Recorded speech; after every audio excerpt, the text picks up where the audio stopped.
Sometimes we're tempted to see the introduction to a letter and almost glance over and get to the meat, get to the real part of the passage. And you're going to see here, if I try and keep this to 5 minutes, which I'm going to try and do, we're not going to hit all of the material that's in just this introduction to the book of Romans.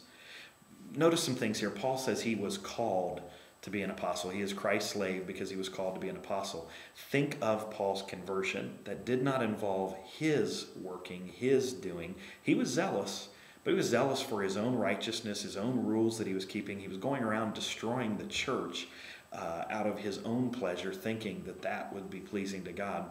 We know that his persecution was not just against the church, but Jesus even says, Saul, Saul, why are you persecuting me? And so God called Saul and changed him to Paul in the midst of his sin. In the same way, then, we get down and he says the same thing in verse 6, that he's writing this letter to those who have been called of Jesus Christ. It's the same thing. These people have been grabbed by God and made his own. We see that they have faith in Christ. We see he's thankful for that faith. We see Paul's intention as he wants to preach the gospel among them. Now, there's two things I want us to see from this. One is, what does he mean by the gospel? Well, he unpacks that earlier for us, and he says he was set apart by the gospel of God, and then starts to lay it out for us. It was promised beforehand in the Old Testament by the prophets. The gospel's not plan B of God's. It was the plan before the foundations of the earth to display his glory. It is not about me and you, but the gospel is primarily about Christ, because he says it's concerning his son. He lays out some theology about who Jesus is that is necessary for the gospel. He was fully human. He came according to the flesh. He's king. He came as a descendant of David. He's the Son of God. He's fully deity. He resurrected from the dead. He was offered as a sacrifice for us, and he is alive today because his resurrection from the dead then leads to his ascension, where he sits at the right hand of God. So he unpacks all of those things and says, I can't wait to come preach that message to you. Some people interpret this as saying, boy, great things were happening in Rome. Paul's heard about the great things that are happening, and he said, man, I want to get in on that. I'd like a little piece of that action where they're having these revival services, and I'm not a part of it.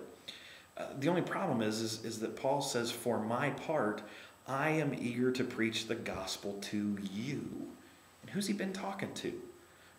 Those who he's thankful for their faith, those he considers called by God, those that he says are owned by God, that are his and that are participating with him and exchanging even of spiritual gifts. He's clearly speaking to believers.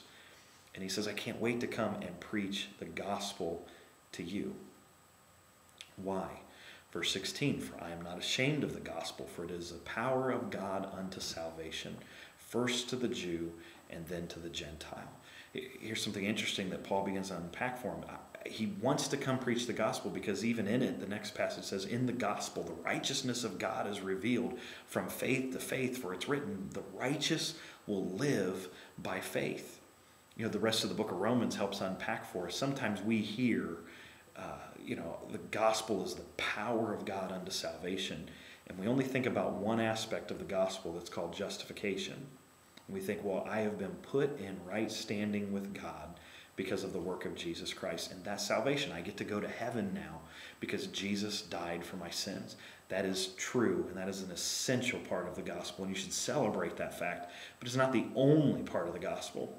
The gospel also teaches us the idea of sanctification, that God is about the business of making us look more like Jesus Christ. The Spirit will do that work within us, that he who began a good work in us will be faithful to carry it to the day of completion.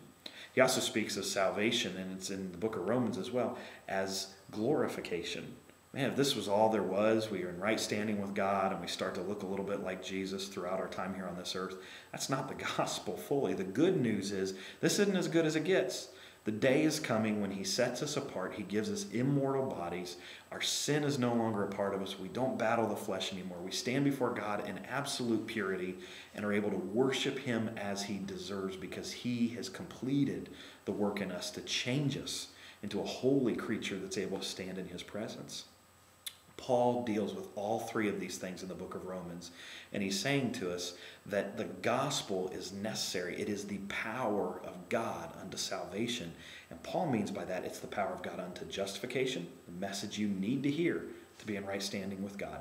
It is the power of God unto sanctification.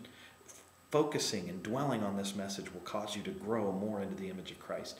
It is the power of God unto glorification. You will stand before the King of Kings and Lord of Lords and say that worthy is the Lamb who was slain. Your focus will still be upon the gospel. And he says all of that is seen as dwelling in faith. And so we want to make sure you understand that Paul's understanding of the gospel goes far beyond just an understanding of something so you can go to heaven. It goes to being the very message that you cling to, that you focus on, that you dwell on, that you preach to others and you preach to yourself for the sake of growing in your faith.